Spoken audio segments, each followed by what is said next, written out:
Hello दोस्तों, नमस्ते। कैसे हैं आप सब? आशा करती हूँ आप सब स्वस्थ होंगे और मस्त होंगे।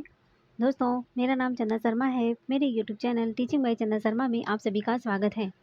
तो दोस्तों, आज हम बात करने वाले हैं ऑस्ट्रेलिया महाद्वीप के बारे में। और इससे पहले हमने डिस्कस कर लिया है दोस्तों, और भी इम्पोर्टेंट जो अफ्रीका महाद्वीप है, उत्तरी अमेरिका महाद्वीप को, इसको हमने डिस्कस कर लिया है। तो आप लोग जो अगर चैनल पर वो सारे महाद्वीप को आप लोग नोट डाउन कर लीजिएगा, ठीक है। हाँ, और उसके बाद में हमने जो भी इंपॉर्टेंट पीवाई क्यू क्वेश्चन है उसको हम डिस्कस करते हैं। तो आप लोग इस चैनल पर बने रहिएगा। आज हम अच्छे से हम पहले ऑस्ट्रेलिया महाद्वीप को देखेंगे, देन उसके बाद में जो भी इंपॉर्टेंट एनसीईआरटी बुक के जो पीवाई क्यू क्वेश्चन है उसको हम डिस्कस करने वाले हैं। तो आप लोग चैनल पर लास्ट तक बने रहिएगा और ज़्यादा से ज़्यादा लोगों को शेयर कीजिएगा, ठीक है। चलिए, सबसे पहले इस सेशन को आप लोग लाइक कर दीजिए। लाइक करने के बाद शेयर कर दीजिए, ठीक है। लाइक शेयर कर दीजिए। उसके बाद में हम कंटिन्यू क्लास करते हैं। पहले हम थ्योरी देखेंगे, जो भी ऑस्ट्रेलिया महाद्वीप के जो भी इंपॉर्टेंट पॉइंट है उसको हम डिस्कस करेंगे। देन उसके बाद में जो भी इंपॉर्टेंट पीवाईक्यू क्वेश्चन है उसको हम डिस्कस करने वाले हैं, ठीक है। तो आप लोग बिना स्किप किए हुए वीडियो को देखिएगा लास्ट तक। चलिए, तो यहाँ पर देख सकते हो ऑस्ट्रेलिया महाद्वीप का जो भौगोलिक स्वरूप है उसको हम देखेंगे दोस्तों। बहुत इंपॉर्टेंट क्लास है, सो प्लीज़ आप लोग इसको मिस मत कीजिएगा।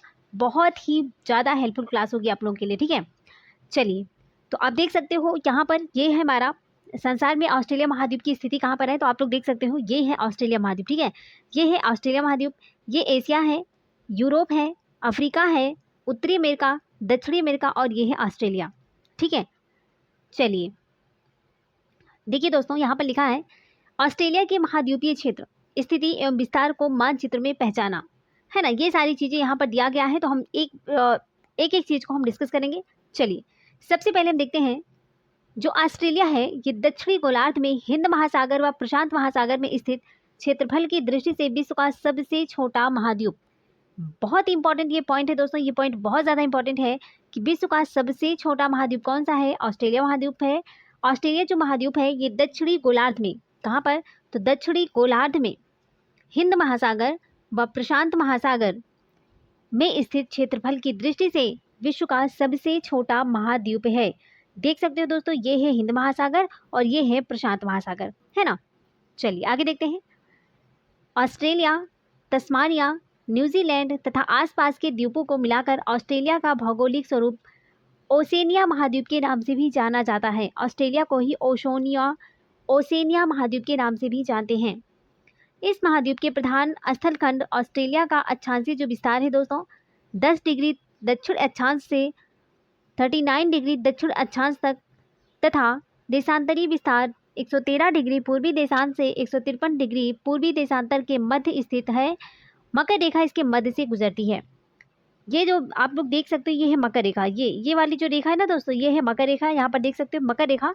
तो ऑस्ट्रेलिया महाद्वीप की एकदम बीचों बीच से मकर रेखा होकर गुजरती है। ये महाद्वीप चारों ओर से महासागरों से घिरा है। उत्तर से दक्षिण इसका जो विस्तार है 3200 किलोमीटर है और पश्चिम से पूर्व की तरफ 3900 किलोमीटर है। यहाँ पर एक एक पॉइंट बहुत ज़्यादा इंपॉर्टेंट है। सो आप लोग ऑस्ट्रेलिया महाद्वीप ऐसे हेडिंग डालिए। उसके बाद में सबसे पहले आपको लिखना है ऑस्ट्रेलिया महाद्वीप दक्षिणी गोलार्ध में हिंद महासागर व प्रशांत महासागर में स्थित क्षेत्रफल की दृष्टि से सबसे छोटा महाद्वीप है ना। उसके बाद में आपको लिखना है ऑस्ट्रेलिया महाद्वीप के बीचों बीच से मकर रेखा गुजरती है दोस्तों। और इसका जो विस्तार है आपको विस्तार को लिख लेना है, पूर्व से पश्चिम उत्तर से दक्षिण जो इसका विस्तार है उसको आप लोग नोट डाउन कर लीजिएगा, ठीक है। चलिए, तो यहाँ पर देख सकते हैं, इतना आपको समझ में आ गया होगा। ये है मकर रेखा दोस्तों, ऑस्ट्रेलिया महाद्वीप की बीचों बीच से गुजर रही है। ये हिंद महासागर है, ये प्रशांत महासागर है ना। देखिए ऊपर ये है कर्क रेखा, मकर रेखा और भूमध्य रेखा। दोस्तों ऐसा कौन सा महाद्वीप है जिससे होकर तीनों रेखाएं गुजरती हैं? तो आप देख सकते हो फिगर के माध्यम से। यहाँ पर देखिए कर्क रेखा है, भूमध्य रेखा है और ये है मकर रेखा। तो इन तीनों से होकर तो यहाँ पर अफ्रीका महाद्वीप है ना। ये जो अफ्रीका महाद्वीप है, अफ्रीका महाद्वीप से ही तीनों रेखाएं गुजरती हैं। तो बहुत ज़्यादा इंपॉर्टेंट पॉइंट है ये, अफ्रीका महाद्वीप से ही तीनों रेखाएं गुजरती हैं। तो आप लोग इसको नोट डाउन कर लीजिएगा। और ऑस्ट्रेलिया महाद्वीप से मकर रेखा गुजरती है बीचों बीच से। ऑस्ट्रेलिया महाद्वीप की बीचों बीच से मकर रेखा गुजरती है। बहुत ज़्यादा इंपॉर्टेंट पॉइंट है दोस्तों। चलिए आगे देखते हैं। इतना समझ में आ गया ना। देखिए बहुत स्लो में चलते हैं, ऐसा नहीं कि फास्ट चलते हैं दोस्तों। और एक एक पॉइंट को हम अच्छे से डिटेल में आप लोगों को बताते हैं और कहते भी हैं कि आप लोग उसको नोट डाउन कर लीजिएगा। देखिए आपको कहीं से बुक पढ़ने की ज़रूरत नहीं दोस्तों, क्योंकि मैं इतने अच्छे से पढ़ा रही हूँ। आप लोग एक एक पॉइंट को नोट डाउन कर लीजिए। फिर मुझे नहीं लगता कि महाद्वीप हो या फिर जो एनसीईआरटी सीरीज इस चैनल पर चल रही है तो आप लोगों को प्रॉब्लम होगी। आप किसी भी एग्ज़ाम की प्रिपरेशन कर रहे हैं, सबके लिए बहुत ज़्यादा इंपॉर्टेंट है।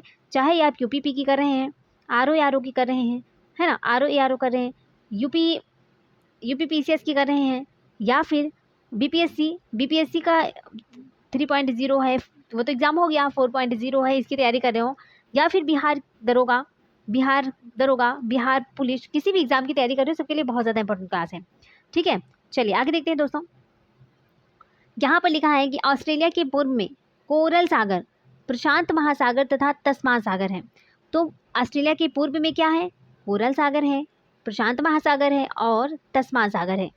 उत्तर में न्यू गिनी द्वीप है, कारपेंट्रिया की खाड़ी है, तिमोर सागर है, अराफरा सागर है। दक्षिण पश्चिम में हिंद महासागर तथा दक्षिण पूर्व में तस्मानिया द्वीप, न्यूजीलैंड तथा पूर्व में फिजी द्वीप है। तो पूर्व में क्या है? फिजी द्वीप है दोस्तों। Australia, New Zealand, Papua New Guinea व फिजी इस महाद्वीप के मुख्य देश हैं। तो ऑस्ट्रेलिया महाद्वीप के जो मुख्य देश हैं कौन कौन से हैं दोस्तों? कौन कौन से हैं? वो है ऑस्ट्रेलिया है, न्यूजीलैंड है, पपुआ न्यू गिनी है व फिजी है ना। ये सारे मुख्य देश जो हैं वो ऑस्ट्रेलिया महाद्वीप के अंतर्गत आते हैं। चलिए आगे देखते हैं दोस्तों।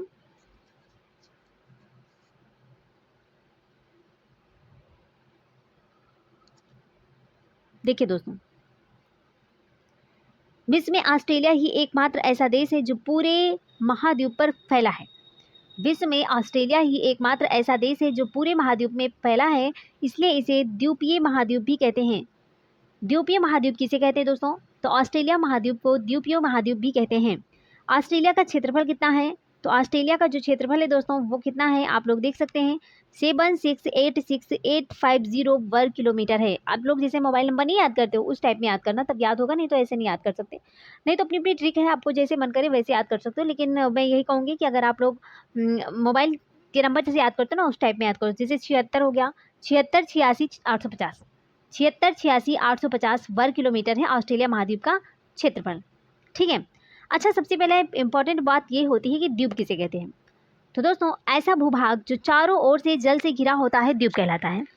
ऐसा भूभाग जो चारों ओर से जल से घिरा हो उसको क्या कहते हैं? द्वीप कहते हैं। और खाड़ी, तीन ओर से भूभाग द्वारा घिरा समुद्री भाग खाड़ी कहलाता है। तीन ओर से भूभाग द्वारा घिरा समुद्री मार्ग खाड़ी कहलाता है। ठीक है, चलिए आगे देखते हैं। धरातलीय स्वरूप की बात करते हैं दोस्तों। तो ऑस्ट्रेलिया महाद्वीप के भूभाग को धरातल की बनावट के आधार पर 4 भागों में बांटा गया। कितने भागों में? तो 4 भागों में बांटा जा सकता है। चलिए आगे देखते हैं दोस्तों। पहला है पश्चिमी पठार, दूसरा है मध्यवर्ती निम्न भूमि। चलिए सबसे पहले हम देखेंगे पश्चिमी पठार के बारे में। किसके बारे में? पश्चिमी पठार।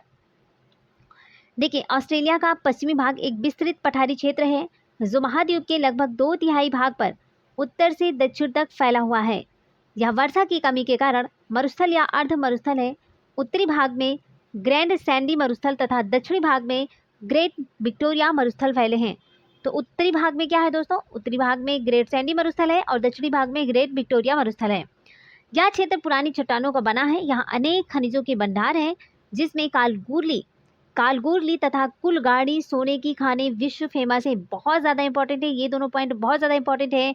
कालगूरली और कुलगाड़ी, यहाँ पर सोने की खाने जो कि विश्व फेमस है, बहुत इंपॉर्टेंट है दोस्तों। अब मध्यवर्ती निम्न भूमि की बात करते हैं दोस्तों। तो पश्चिमी पठार एवं पूर्वी पर्वत श्रेणियों के मध्य एक बड़ा मैदान है। ये जो मैदान है वो उत्तर में कारपेंट्रिया की खाड़ी से लेकर दक्षिण में ऑस्ट्रेलिया के दक्षिण तटीय क्षेत्र तक फैला है। और इस निम्न भूमि क्षेत्र में कई नदियां भी प्रवाहित होती हैं, लेकिन उनमें से अधिकांश नदियां समुद्र तक न पहुंचकर यहाँ स्थित छोटी छोटी अंतःस्थलीय झीलों से गिरती हैं। इसी क्षेत्र में इस महाद्वीप की सबसे बड़ी आयर झील भी स्थित है। कौन सी? आयर झील सबसे बड़ी स्थित है। और इस प्रकार मध्यवर्ती निम्न भूमि में आयर झील के चारों ओर का बहुत बड़ा भाग अंतःस्थलीय अपवाह क्षेत्र के रूप में जाना जाता है। अंतःस्थलीय अपवाह तंत्र से तात्पर्य उस जल प्रवाह से है जिसमें बहने वाली नदियों का पानी समुद्र तक नहीं पहुँच कर उसी क्षेत्र के किसी जलीय क्षेत्र में मिल जाता है। तो देख सकते हैं दोस्तों, ये है ऑस्ट्रेलिया महाद्वीप, है ना। यहाँ प्रशांत महासागर है, तस्मान सागर है, तस्मानिया है दोस्तों, है ना। ये सारी चीज़ें यहाँ पर ऑस्ट्रेलिया, ये भौतिक स्वरूप है ऑस्ट्रेलिया महाद्वीप का, ये भौतिक स्वरूप है। चलिए आगे देखते हैं दोस्तों। तो यहाँ पर बात करेंगे, बहुत इंपॉर्टेंट है दोस्तों, मर्रे और डार्लिंग। ऑस्ट्रेलिया की प्रमुख नदियाँ कौन कौन सी हैं? तो ऑस्ट्रेलिया की जो प्रमुख नदी है दोस्तों वो है मर्रे। और क्या है डार्लिंग, मर्रे और डार्लिंग। डार्लिंग कैसी होती है, मर्रे वाली होती है ना। आप लोग कैसे ट्रिक से याद करते हो, ट्रिक से याद कर लेना। और तो ऑस्ट्रेलिया की जो प्रमुख नदियां हैं वो कौन सी हैं, मर्रे है और डार्लिंग है ना। ये दोनों नदियां समुद्र में गिरती हैं। ये दोनों नदियां कहाँ पर गिरती हैं, समुद्र में गिरती हैं। मैदान के दक्षिण पूर्वी भाग में आर्टिजियन बेसिन है। इस क्षेत्र में पाताल तोड़ कुआं से जल प्राप्त होता है, जिसके कारण यहाँ पशुपालन का विकास अधिक होता है। ठीक है। और थर्ड नंबर पर है पूर्वी पर्वत श्रेणियाँ। क्या है दोस्तों, पूर्वी पर्वत श्रेणियाँ। देखिए, महाद्वीप के पूर्वी तट पर उत्तर में कैप यार्क प्रायद्वीप से दक्षिण में तस्मानिया द्वीप तक के तट के समानांतर इन पर्वत श्रेणियों का विस्तार है। यहाँ पर ऊंचे ऊंचे पठारों की लंबी पट्टी है, जिसको ग्रेट डिवाइडिंग रेंज भी कहते हैं। क्या बोलते हैं, ग्रेट डिवाइडिंग रेंज कहते हैं। ये जो पर्वत श्रेणियाँ हैं वो दक्षिण में ज़्यादा सक्रिय व ऊंची हैं। कोसिस्को ऑस्ट्रेलिया का सबसे ऊंचा पर्वत शिखर है। तो ऑस्ट्रेलिया का सबसे ऊंचा पर्वत शिखर कौन सा है, कोसिस्को है। क्या है, कोसिस्को ऑस्ट्रेलिया का सबसे ऊंचा पर्वत शिखर है दोस्तों, और इसकी ऊंचाई है 2230। कितना है, 2230।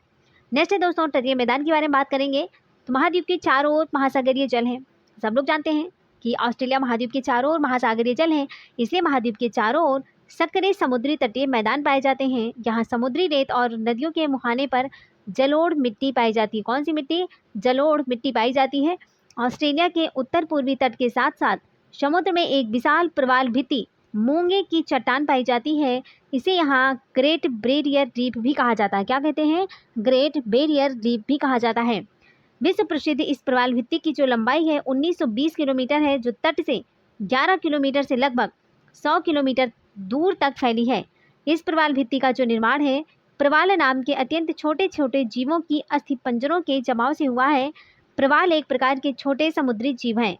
तो प्रवाल क्या है दोस्तों, प्रवाल एक प्रकार के छोटे समुद्री जीव होते हैं जो समुद्र की तली के चट्टानों से चिपके रहते हैं।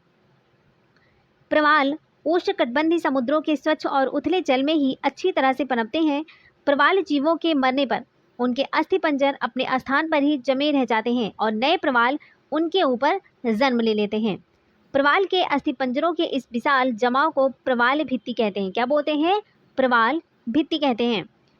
प्रवाल भित्ति पर रंग बिरंगे जीव व वनस्पतियां भी पाई जाती हैं। इन्हें देखने के लिए संसार के विभिन्न क्षेत्रों से लोग यहाँ आते भी हैं। कोरल चट्टानों अर्थात प्रवाल भित्ति को देखने के लिए पर्यटक सीसा युक्त पनडुब्बी जहाज का उपयोग करते हैं। ऑस्ट्रेलिया के दक्षिण पूर्वी क्षेत्र में न्यूजीलैंड है। तो ऑस्ट्रेलिया के दक्षिण पूर्वी में कहाँ है, न्यूजीलैंड है दोस्तों। न्यूजीलैंड एक पहाड़ी द्वीप समूह है। उत्तर तथा दक्षिण दोनों द्वीपों में एक पर्वत श्रेणी उत्तर से दक्षिण तक फैली हुई है। दक्षिणी द्वीप में इस पर्वत श्रेणी को दक्षिणी आल्प्स भी कहते हैं।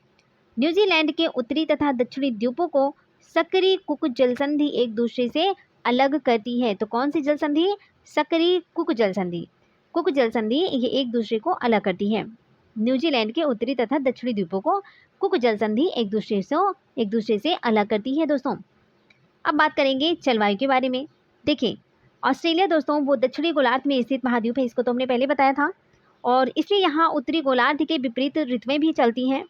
जब भारत जो कि उत्तरी गोलार्ध में है ग्रीष्म ऋतु होती है, उसमें ऑस्ट्रेलिया में शीत ऋतु होती है। अगर दोस्तों भारत में गर्मी है, इस समय पर अगर गर्मी है तो वहाँ पर इस समय पर ठंडी होगी, और वहाँ पर जब गर्मी होती है तब यहाँ पर ठंडी होती है ना। चलिए, ये बहुत ज़्यादा इंपॉर्टेंट है, तो ये इस पॉइंट को नोट डाउन कर लीजिएगा दोस्तों कि 22 दिसंबर को सूर्य की सीधी किरणें मकर रेखा पर पड़ती हैं। 22 दिसंबर को सूर्य की सीधी किरणें मकर रेखा पर पड़ती है। बताइए इस समय भारत और ऑस्ट्रेलिया में कौन सी ऋतुएं होगी, बताइए। आप लोग कमेंट बॉक्स में बताना, ठीक है, कि भारत और ऑस्ट्रेलिया में कौन सी ऋतुएं होगी। 22 दिसंबर को सूर्य की जो सीधी किरणें होती है ना वो मकर रेखा पर सीधी पड़ती हैं, तो आपको बताना है कि भारत और ऑस्ट्रेलिया में कौन सी ऋतुएं होंगी। ठीक है, चलिए आगे देखते हैं दोस्तों। चलिए अब हम बात करेंगे दोस्तों ऑस्ट्रेलिया में वर्षा मुख्यतः दक्षिण पूर्वी व्यापारिक हवाओं से होती है। ऑस्ट्रेलिया महाद्वीप की धरातलीय बनावट के कारण पूर्वी पर्वतीय तट पर अधिक वर्षा होती है। कहाँ पर, पूर्वी पर्वतीय तट पर अधिक वर्षा होती है। शेष मध्य व पश्चिमी भाग शुष्क रह जाते हैं। पूर्वी श्रेणियों के अलावा पश्चिमी व मध्य भाग में कोई ऊंचा पर्वतीय क्षेत्र भी नहीं है जो भाप भरी हवाओं को रोक सके जिससे वर्षा हो। इसलिए ऑस्ट्रेलिया के पश्चिमी भाग में विशाल मरुस्थल भी पाया जाता है। उत्तरी तटीय क्षेत्रों में मानसूनी हवाओं के द्वारा, दक्षिणी तटीय क्षेत्रों में विशेषकर तस्मानिया द्वीप में पछुआ हवाओं के द्वारा वर्षा होती है। अब बात करेंगे वनस्पति एवं जीव जंतु के बारे में, है ना। ऑस्ट्रेलिया की जो वनस्पति है और जीव जंतु है इसको हम देख लेते हैं दोस्तों। तो किसी क्षेत्र की जलवायु व धरातलीय स्वरूप का उस क्षेत्र की वनस्पति पर प्रभाव पड़ता है। ऑस्ट्रेलिया में वर्षा के विवरण के अनुसार वनस्पति पाई जाती है।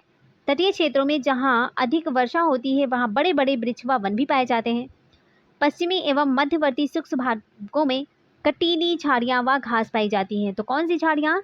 कटीली झाड़ियाँ और शुष्क भाग पाए जाते हैं, है ना दोस्तों। तो ऑस्ट्रेलिया के उत्तरी और उत्तर पूर्वी क्षेत्रों में अधिक वर्षा व ताप के कारण उष्णकटिबंधीय वन, कौन सा वन? उष्णकटिबंधीय वन मिलते हैं। और इनमें दोस्तों, इनमें देवदार, है ना, ये सारे पेड़ बहुत इंपॉर्टेंट हैं। इनमें हो गया देवदार है, ताड़ है, बांस है, बाओबाब व बोतल वृक्ष मुख है। दक्षिण पश्चिमी तथा दक्षिण पूर्वी भाग में तथा तस्मानिया में शीतोष्ण वन भी पाए जाते हैं। ऑस्ट्रेलिया के इन वनों में मुख्य वृक्ष यूकेलिप्टस है। कौन सा है? यूकेलिप्टस, यूकेलिप्टस, है ना दोस्तों, यूकेलिप्टस है। यहाँ लगभग 500 से अधिक प्रजाति के यूकेलिप्टस पाए जाते हैं। यहाँ का कोआला नामक जंतु पेड़ों पर ही रहता है और यूकेलिप्टस के पेड़ों की पत्तियां को खाता है। कौन सा जानवर है दोस्तों? कोआला।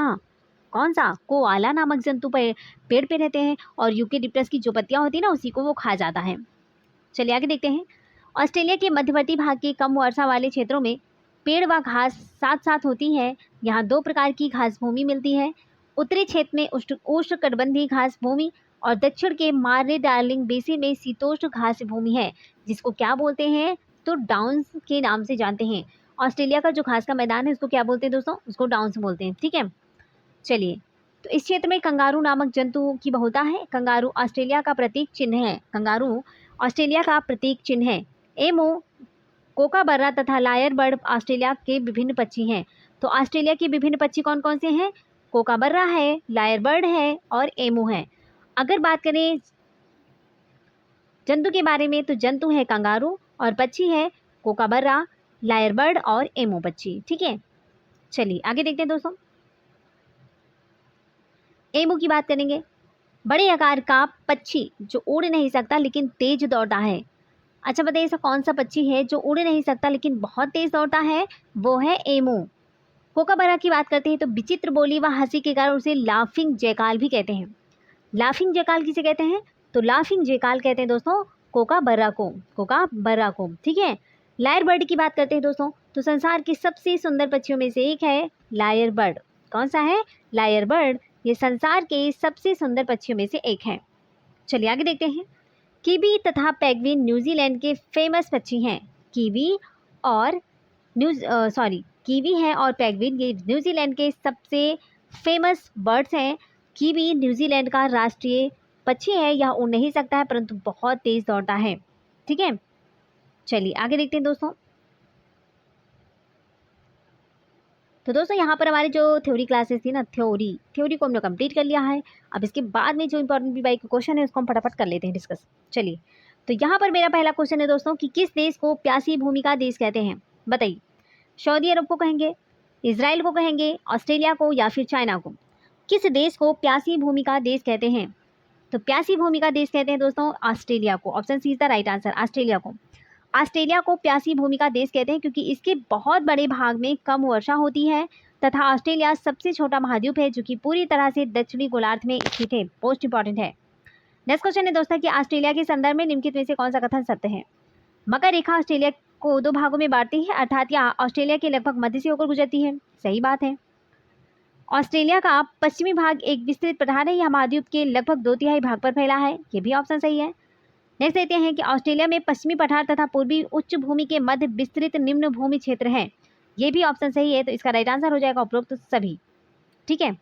चलिए आगे देखते हैं। नेक्स्ट क्वेश्चन है ऑस्ट्रेलिया के पश्चिमी पठार से संबंधित नीचे दिए गए कथनों को ध्यानपूर्वक पढ़ना है ना। देखिए, पश्चिमी पठार का अधिकतर भाग मरुस्थल या अर्धमरुस्थल है। ये गलत बात है।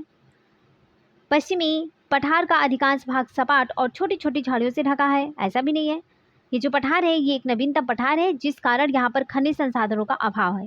तो यहाँ पर हो जाएगा केवल तीसरा सही है, केवल तीसरा सही हो जाएगा। ठीक है, नेक्स्ट क्वेश्चन है कि ऑस्ट्रेलिया के मध्यवर्ती निम्न भूमि प्रदेश के संदर्भ में निम्नलिखित में से कौन से कथन सत्य हैं?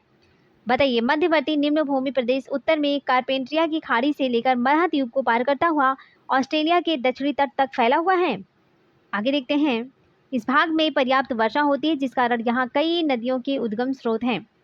बताइए, केवल एक होगा, केवल दो होगा, एक और दो दोनों होगा, या फिर ना तो एक होगा और ना ही दो होगा? तो दोस्तों इसका राइट आंसर हो जाएगा ऑप्शन ए, केवल फर्स्ट होगा, केवल फर्स्ट होगा। ठीक है, नेक्स्ट क्वेश्चन है निम्नलिखित में से कौन सी नदियां ऑस्ट्रेलिया की प्रमुख नदियां हैं? हमने पहले बताया था मरे, डार्लिंग, बराक या फिर टिग्रिस। तो ऑस्ट्रेलिया की प्रमुख नदियां तो हमने बताया था ना, मरे, डार्लिंग। यहाँ पर ऑप्शन पहला और दूसरा हो जाएगा ना, मरे और डार्लिंग। डार्लिंग है और मरे है, ऑस्ट्रेलिया की फेमस नदियां हैं। चलिए आगे देखते हैं दोस्तों। ग्रेट डिवाइडिंग रेंज पर्वत किस देश में स्थित है? न्यूजीलैंड में, फ्रांस में, कनाडा में या फिर ऑस्ट्रेलिया में? इसको हमने डिस्कस किया थ्योरी क्लासेस में, सारे टॉपिक को हमने डिस्कस किया है, सारे क्वेश्चन को हमने डिस्कस कर लिया दोस्तों। अगर आपने थ्योरी क्लासेस पढ़ ली तो समझिए कि आपकी तैयारी बहुत स्ट्रांग है दोस्तों। थ्योरी के बाद में आप, इसीलिए मैं थ्योरी क्लासेस प्रोवाइड करने के बाद देन उसके बाद में PYQ क्वेश्चन इसलिए करवाती हूँ कि आपको बिलीव हो कि क्वेश्चन NCERT के ही हैं। एक एक लाइन NCERT से पूछे जाते हैं दोस्तों, यहीं से क्वेश्चन पुटअप होते हैं, आयोग यहीं से क्वेश्चन बनाता है। चलिए, ग्रेट डिवाइडिंग रेंज पर्वत किस देश में है? तो इसका राइट आंसर हो जाएगा दोस्तों ऑस्ट्रेलिया में। ग्रेट डिवाइडिंग रेंज ऑस्ट्रेलिया के पूर्वी तट के लगभग समानांतर फैली है। ये ऊंचे ऊंचे पठारों की लंबी पट्टी है। ग्रेट डिवाइडिंग रेंज में स्थित कोसिस्को ऑस्ट्रेलिया का सबसे ऊंचा शिखर है।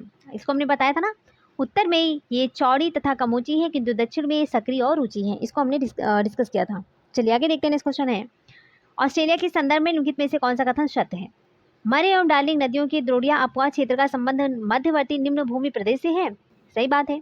मध्यवर्ती निम्न भूमि प्रदेश में आयर झील के चारों ओर का बहुत बड़ा भाग अंतःस्थलीय अपवाह क्षेत्र है। ये भी ऑप्शन सही है। तो यहाँ पर इसका राइट आंसर हो जाएगा एक और दो दोनों। Option C is the right answer. चलिए आगे देखते हैं। नेक्स्ट क्वेश्चन है ऑस्ट्रेलिया की ग्रेट बैरियर रीफ किस महासागर में है? ऑस्ट्रेलिया की ग्रेट बैरियर रीफ किस महासागर में है? हिंद महासागर, प्रशांत महासागर, उत्तरी अटलांटिक महासागर या फिर दक्षिणी अटलांटिक महासागर? तो दोस्तों इसका राइट आंसर हो जाएगा ऑप्शन बी, प्रशांत महासागर। कहाँ पर है दोस्तों? प्रशांत महासागर। इसको हमने सारे क्वेश्चन को दोस्तों हम डिटेल में डिस्कस कर चुके हैं। ठीक है, चलिए आगे देखते हैं। नीचे दिए गए कथन एवं कारण को ध्यानपूर्वक पढ़िए। कथन दिया गया है कि ऑस्ट्रेलिया के भीतरी भागों में गर्म मरुस्थल की तरह जलवायु पाई जाती है। कारण है कि ऑस्ट्रेलिया की पूर्वी उच्च भूमि वर्षा कराने वाली पवनों के लिए रुकावट पैदा करती है। बताइए, ए और आर दोनों सही है, आर ए की सही व्याख्या करता है। ए और आर दोनों सही है, आर ए की सही व्याख्या नहीं करता है। ए सही है, आर गलत है। ए गलत है, आर सही है। बताइए इसका राइट आंसर क्या हो जाएगा? तो ऑस्ट्रेलिया के भीतरी भागों में गर्म मरुस्थलों की तरह जलवायु पाई जाती है। सही बात है। ऑस्ट्रेलिया की पूर्वी उच्च भूमि वर्षा कराने वाली पवनों के लिए रुकावट पैदा करती है। तो कारण यही है ना भाई, कारण यही है, तभी इसका कथन होगा। तो यहाँ पर ए सही है, ए और आर दोनों सही है, आर ए की सही व्याख्या कर रहा है। ठीक है, option is the right answer है। नेक्स्ट क्वेश्चन है कि ऑस्ट्रेलिया में शीतोष्णकटिबंधीय घास भूमियां जो कि मरे और डार्लिंग नदियों की द्रोणी में फैली उन्हें किस नाम से जानते हैं? बताइए, वेल्ड बोलते हैं, सवाना कहते हैं, डाउन्स है या फिर प्रेरी है? हमने आपको पहले ही डिस्कस कर लिया दोस्तों, इसको क्या बोलते हैं? डाउन्स बोलते हैं, डाउन्स बोलते हैं। ऑस्ट्रेलिया की घास भूमियां दो प्रकार की होती हैं, उष्णकटिबंधीय और शीतोष्णकटिबंधीय। शीतोष्णकटिबंधीय घास भूमियां जो कि मरे और डार्लिंग नदियों की द्रोणी में फैली है उसको क्या कहते हैं? डाउन्स बोलते हैं। क्या बोलते हैं? Downs. Option C is the right answer. चलिए आगे देखते हैं। नेक्स्ट क्वेश्चन है ऑस्ट्रेलिया के संदर्भ में निम्नलिखित में से कौन सा युग्म सुमेलित है? ऑस्ट्रेलिया में पाए जाने वाले जो सामान्य वृक्ष हैं यूकेलिप्टस। सही बात है। उष्णकटिबंधीय घास भूमियां डाउन्स, ये नहीं होती। अर्ध शुष्क क्षेत्रों की मुख्य वनस्पति साल्ट ब्रुश है। तो यहाँ पर हो जाएगा एक और तीन सही है। ठीक है, एक और तीन सही है। चलिए आगे देखते हैं। ऑस्ट्रेलिया के संदर्भ में निम्नलिखित में से कौन सा कथन सत्य है? विश्व में ऑस्ट्रेलिया बॉक्साइट का सबसे बड़ा उत्पादक देश है। कलगुली सोना खनन का एक प्रमुख क्षेत्र है।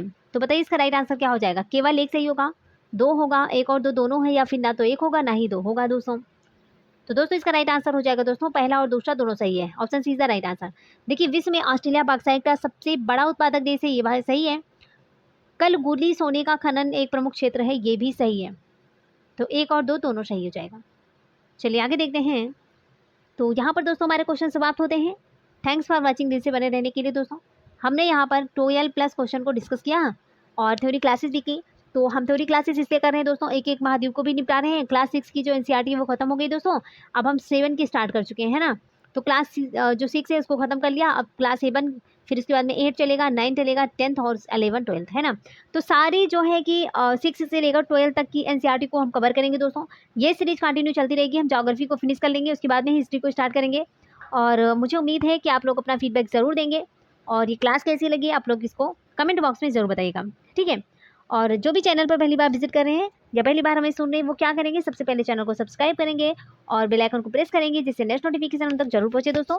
एंड इस सेशन को लाइक कर दीजिएगा, कमेंट बॉक्स में प्यारा सा कमेंट ज़रूर डाल दीजिएगा, जिससे मुझे भी थोड़ा सा मोटिवेशनल फील हो दोस्तों। एंड इसको शेयर कर दीजिएगा, जिससे दूसरे बच्चों को भी बहुत हेल्प मिल सके, क्योंकि इस चैनल पर एनसीईआरटी सीरीज चल रही है दोस्तों। इसके पहले हमारी काफ़ी क्लासें हो चुकी हैं एनसीईआरटी की। क्लास 6 को हमने समाप्त कर दिया है, तो आप लोग जाकर देख सकते हो, है ना। सारी क्लास 6 की एनसीईआरटी को मैंने खत्म कर दिया, इसको आप लोग देख सकते हो। और अब मेरा कल से मैंने स्टार्ट कर दिया है 7 की क्लास 7 की एनसीईआरटी को। तो पहला चैप्टर उसमें हो गया है इन्वायरमेंट, उसको हमने खत्म कर दिया है। अब सेकंड चैप्टर को हम कल लेकर आएंगे, ठीक है। तो हम कोशिश यही करते हैं दोस्तों कि पहले हम थ्योरी क्लास लाते हैं, देन उसके बाद में पीवाईक्यू क्वेश्चन, कि आपकी कोई भी कन्फ्यूज नहीं रहे, है ना, क्योंकि बहुत इंपॉर्टेंट क्लास है। और प्लीज़ आप लोग इसको मिस मत करो और बिना स्किप किए हुए पढ़िए, है ना, क्योंकि बीच में मैं कौन सा पॉइंट इंपॉर्टेंट बता दूं, इसलिए मैं आपसे यही कहती हूँ कि आप लोग स्किप नहीं करोगे वीडियो को, और अच्छे से इसको अगर आप लोग शार्ट नोट्स बनाना चाहते हो बना सकते हो, अगर नहीं बनाना चाहते, अगर आपको पीडीएफ की ज़रूरत है तो बता दीजिएगा कमेंट बॉक्स में, हम आपको पीडीएफ भी प्रोवाइड कर देंगे, ठीक है। तो चलिए इसी के साथ दोस्तों मिलेंगे नेक्स्ट वीडियो में, तब तक के लिए bye bye, take care, see you.